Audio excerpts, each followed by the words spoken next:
setor de distribuição tem passado por inúmeras mudanças que irão se intensificar ainda mais nos próximos anos. E se por um lado a tecnologia tem possibilitado novos modelos de negócios e oportunidades, por outro, há também desafios que precisam ser enfrentados. E para falar sobre as projeções e perspectivas desse setor, eu converso agora com o presidente da Andav, o senhor Paulo Tiburcio. Antes de mais nada, deixa eu dar boas-vindas para o senhor. Segunda vez que eu tenho a oportunidade de fazer um bate-papo, uma conversa tão rica, tão produtiva. Então, em nome da Ourofino Agrociência, eu agradeço a participação. O prazer é nosso, uma satisfação enorme, uma honra estar aqui representando a Andav, o setor da distribuição de insumos agropecuários, junto à Ourofino Agrociência, uma grande parceira de toda a nossa rede de associados distribuidores pelo Brasil afora. Senhor Paulo, a gente estava falando agora sobre essas mudanças de maneira muito intensa ocorridas nos últimos anos e que devem se acentuar ainda mais nos próximos anos, né? Dentre as várias mudanças que nós temos notado, eu separei aqui 3 delas. Eu gostaria que o senhor fizesse uma breve análise, na sua opinião, como é que o senhor vê esses três pilares. O primeiro é a continuidade da consolidação das empresas. Nós falávamos um tempo atrás como tendência, hoje eu acho que já dá para falar em continuidade, porque não é mais tão assim uma tendência, algo que já vem bem consolidado, né? Depois o aumento do uso de tecnologia e de plataformas digitais e terceiro, essa integração das lojas físicas junto com as lojas digitais para proporcionar uma experiência maior para o cliente. Então, gostaria que o senhor fizesse uma análise sobre esses 3 pontos. Ok, vamos então primeiro tentar abordar um pouquinho a questão de consolidação. Não é novidade, o Brasil já há mais de 5 anos iniciou um grande processo de consolidação no setor agropecuário. Essa consolidação que há muitos anos já aconteceu e acontece no varejo brasileiro, agora migra muito para o nosso setor. E a gente observa que é um setor que está em evidência, que tem gerado recursos financeiros importantes, que demonstra um crescimento a médio e longo prazo ainda muito grande, e tudo isso de maneira natural atrai os investimentos aqui no nosso país. Essas aquisições também a gente pode avaliar que elas estão sendo feitas numa atratividade muito grande a muitos de nossos associados. E não é à toa. Não é à toa porque o associado Andav, há muito tempo, ele recebe um processo de gestão muito intenso. Então, esses fundos, esses investidores, quando chegam e buscam a aquisição de um distribuidor como esses, ele está fazendo aquisição, está investindo num setor e numa empresa. No caso, quando ele compra uma empresa, investe nessa empresa, que ele tem uma garantia, uma segurança muito ampla. Então, isso tem sido muito destacado no setor. E isso deve continuar. Hoje, o setor já representa dentro da Andav, dos nossos associados distribuidores, as fusões, aquisições, esse investimento já está um pouquinho na casa próximo ou um pouquinho superior a 40% dos nossos associados hoje reportam a um desses investidores. Que bacana. Com relação ao aumento do uso de tecnologia e dessa integração de loja física com digital? Também é um outro fator assim, que para quem vive na agropecuária nas últimas 3 décadas ou 4 décadas, já se imaginava isso lá atrás. Há 30 anos atrás, 40 anos atrás, surgiu o plantio direto, já uma das grandes tecnologias. Junto a isso, começou-se a desenvolver variedades para se expandir a agricultura e também melhoramento genético para se expandir a agropecuária brasileira. Então a gente começou a levar o algodão para o cerrado, o plantio direto para o cerrado, a desenvolver novas variedades que permitiram a exploração agrícola em novas áreas e novas fronteiras brasileiras. E isso tudo é uma tecnologia que eu calculo muito nas novas tecnologias que vieram, não só na parte de melhoramento de planta, como também na parte de fertilidade de solo, na parte de mecanização, em vários setores que, juntando tudo isso, a gente conseguiu expandir no momento como nós estamos hoje. E até mais recente nessa questão de tecnologia, depois desse momento que nós estamos passando da guerra da Rússia com a Ucrânia, despertou-se o interesse de expandir a nossa área de trigo. Esse é um grande exemplo de tecnologia. Hoje nós temos variedades adaptadas para se explorar e ser autossuficiente até mesmo com a cultura de trigo, que é uma das poucas culturas que o Brasil ainda importa. Então esse é um momento de mudança de tecnologia. Junto com tecnologia, você também falou da expansão digital. Isso, dessa integração da loja física com as plataformas digitais. Então, a mídia, ela cresce muito no mundo todo, as ferramentas crescem muito para a gente se comunicar de maneira virtual, de maneira digital. Isso vem de encontro a uma grande parte de demanda do setor também. O nosso setor é muito regulamentado. O nosso setor no Brasil regulamenta-se por estado, principalmente no que diz respeito aos defensivos. Eu vejo um pouco mais de dificuldade da expansão quando a gente fala de defensivos. Mas o que a gente leva até o agricultor não é só defensivo. A gente leva semente, a gente leva fertilizante, a gente leva conhecimento. E tudo isso tem tido uma expressão muito grande, um ganho nesse caminho da implementação de novas tecnologias, da digitalização de todo esse processo. Isso é um caminho sem volta e muito crescente aí na agricultura, na agropecuária brasileira hoje. Bacana. Continuando ainda falando sobre desafios, nós temos observado nesse ano o movimento da China no fechamento de alguns, não no fechamento, mas na redução da atividade de alguns portos para tentar mitigar aí os efeitos de um possível novo surto de Covid, né? E por outro lado, nós temos também um conflito militar aí envolvendo a Ucrânia e a Rússia. Então nós temos a Rússia como um grande fornecedor de fertilizantes do Brasil e a China como um grande fornecedor de ativos para a indústria de agroquímicos.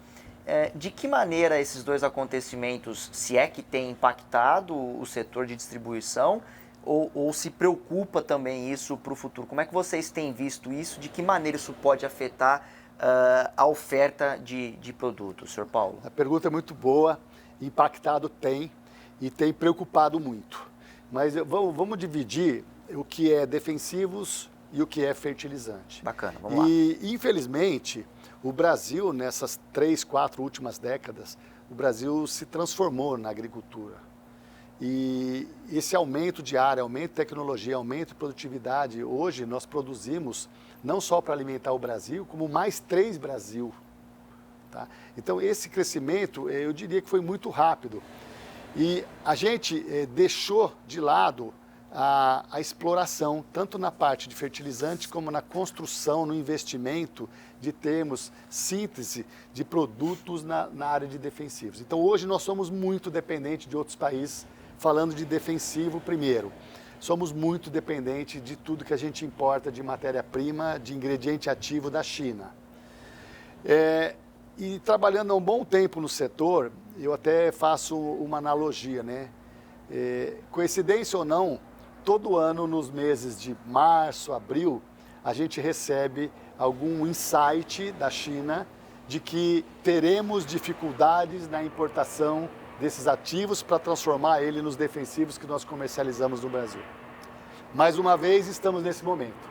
Estamos aí num momento que a gente está programando a nossa próxima safra e já sofrendo muita informação de que estamos com um problema de tirar produtos da China devido a essa dificuldade portuária, transporte. E aí vem a Covid junto com uma referência relacionada com isso também.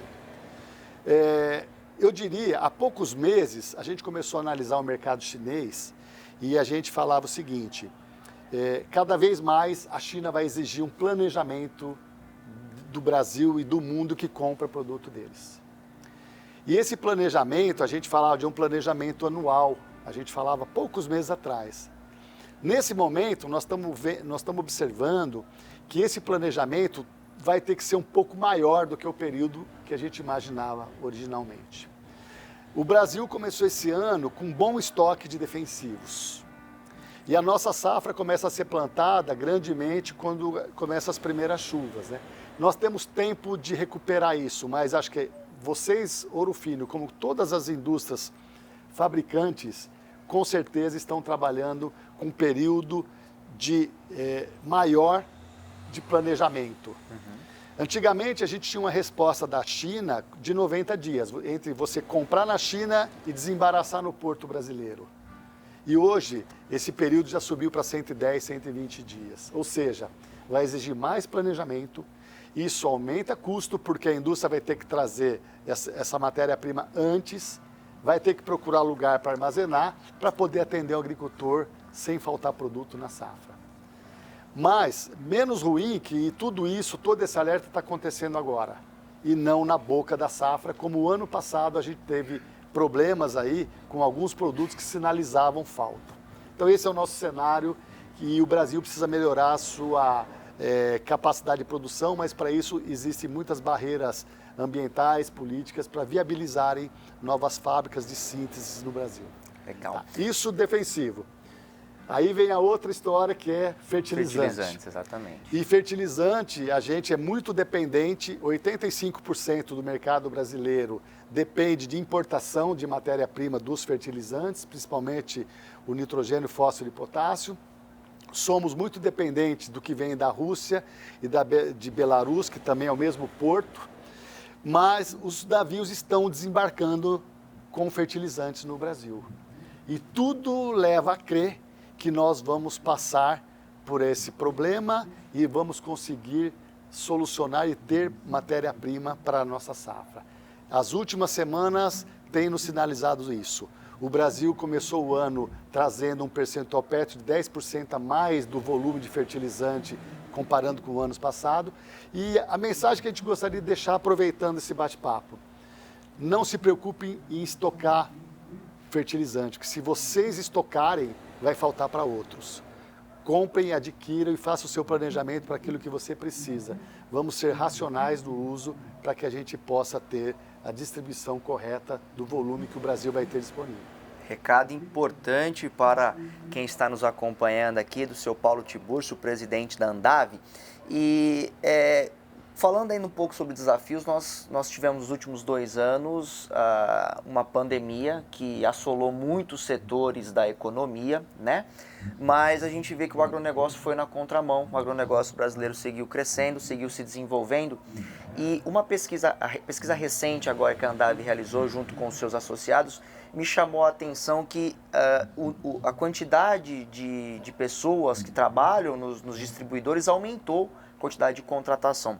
A pergunta que eu faço para o senhor é a seguinte: após 2 anos de pandemia, ainda não se finalizou, mas os impactos foram mitigados, vamos dizer assim, qual que é a avaliação do senhor em relação ao setor? Saímos mais amadurecidos, saímos mais resilientes ainda? Qual que é a análise que você faz? Estamos no momento que o mundo sinaliza a necessidade de países como o Brasil produzir alimentos para ajudar a alimentar o mundo. Em paralelo a isso, em 2020, na nossa pesquisa, apontamos que teve um crescimento na contratação de mão de obra de 11% na distribuição de insumos. E agora estamos fechando a nova pesquisa, mas a pesquisa última nossa também mostra que nos últimos 3 anos, no ano passado, este ano e o ano futuro, devem ter 781 novas lojas para distribuição de insumos no Brasil. Isso mostra um crescimento espantoso do setor e isso vem acontecendo no que nós estamos acompanhando. Esse é o momento que a gente vive, é um momento que a agricultura brasileira desponta como nunca, estendendo áreas, aproveitando áreas degradadas, aumentando produtividade. E tudo isso, Henrique, toda essa preocupação que a gente tem, a gente também não pode esquecer, não falamos aqui também, que isso tem também gerado aumento de custo. Falamos dos problemas de fertilizantes, falamos do problema de defensivos, e tudo isso está muito relacionado a alguns aumentos de custo de produção que a gente tem enfrentado. Então, é um desafio atrás do outro. Nunca tivemos na agricultura brasileira um ano de base para o outro. Todo ano é diferente e, graças a Deus, o brasileiro ele tem muita garra e consegue deixar o país numa fase sempre aí nos últimos anos de crescimento e representatividade do setor. Mas estamos mais maduros, não? Estamos mais maduros, com certeza, mais maduros, mais profissionais e muito mais gente entrando nesse setor. Esse é um setor que eu gosto de lembrar que hoje não é tocado só por agricultores, engenheiros agrônomos, veterinários e técnicos. Esse é um setor que está abrindo espaço para a área jurídica, para a área de economia, para a área de administração. E é muito bacana tudo isso que nós estamos vivendo. Agora, não poderia deixar de falar de um assunto muito importante, que é, a gente sabe que na economia contemporânea, o crescimento de qualquer setor tem que vir alicerçado com as práticas sustentáveis, né? Então, é a responsabilidade com o meio ambiente, a responsabilidade com o social e com a governança, né? Na sua opinião, qual que é o papel hoje do setor de distribuição? De que maneira ele pode contribuir, né, ainda mais para que esse agronegócio brasileiro reforce a sua imagem de um agro produtivo, mais sustentável também, e o que tem sido feito já de iniciativa da Andav? Um grande propósito da Andav está em levar a gestão ao distribuidor para ajudar a produção de alimentos saudáveis no Brasil. Então, a gente está muito imbuído nessa política de produção de alimentos sustentável, de ter na mesa do brasileiro e do mundo alimentos com rastreabilidade, com garantia de segurança para consumo. E esse é um trabalho que está muito ligado ao ESG, que é o social governamental e toda a parte ambiental. Sem dúvida. Um destaque que eu coloco muito do papel do distribuidor é que nós hoje temos 2.224 associados, distribuídos pelo Brasil afora. E eles conseguem chegar no pequeno produtor, no médio e no grande. Eles conseguem chegar em comunidades de difícil acesso. E ao chegar nessas comunidades, eles fazem parte do desenvolvimento social também dessa comunidade. Então é assim, nós temos uma capilaridade fantástica no Brasil, no setor de distribuição, e exploramos muito isso para aplicar tudo que a gente tem de governança, de gestão e ambiental e de questão social. Então, esse acho que é o grande troféu do sistema de distribuição, a capilaridade para desenvolver comunidades com tudo isso que a gente fala de responsabilidade social, governamental e ambiental. Não, me arrisco a dizer que são verdadeiros democratizadores aí do conhecimento, da tecnologia e da informação, como você falou, né, para pequenos, grandes e médios produtores. Nós estamos chegando ao final desse bate-papo e eu gostaria que o senhor deixasse aqui uma mensagem final para os agros distribuidores, para todo o setor, claro, mas para os distribuidores de maneira geral. Só a mensagem final aqui para esse ano de 2022, senhor Paulo. Uma mensagem, primeiro, de agradecimento por essa oportunidade que a Ouro Fino nos dá. O desejo de que a Ouro Fino continue crescendo em seus negócios, representando como uma empresa nacional da mais extrema qualidade, que continue crescendo e ajudando o setor da distribuição a levar o que tem de melhor para o agricultor brasileiro. E o compromisso da Andav de continuar trabalhando muito com toda a sua equipe, com toda a sua diretoria, para que a gente continue sendo o elo forte dessa ligação entre a indústria fabricante e o agricultor brasileiro, ajudando dentro desse processo a levar conhecimento e levar todo o respeito ambiental e social que nós prezamos muito e queremos ser uma bandeira, junto com a bandeira verde e amarela, de levar tudo isso para um agricultor, para um Brasil cada vez mais forte e mais representativo para o povo brasileiro e para o mundo que a gente tem a responsabilidade de alimentar. Então, obrigado, Henrique. Muita satisfação estar aqui com vocês. Uma mensagem final dessa, eu só tenho a agradecer e desejar boa sorte também para o senhor, viu? Okay. Muito obrigado. Obrigadão. Pessoal, nós vamos ficando por aqui. Para você rever esse e outros conteúdos, acesse nosso portal ourofinoagro.com.br/canal-digital. Não deixe de curtir e compartilhar os nossos conteúdos em nossas redes sociais. O endereço é esse que aparece aqui no canto da sua tela. Obrigado mais uma vez pela sua companhia, um forte abraço e até a próxima. Ouro Fino Agrociência, reimaginando a agricultura brasileira.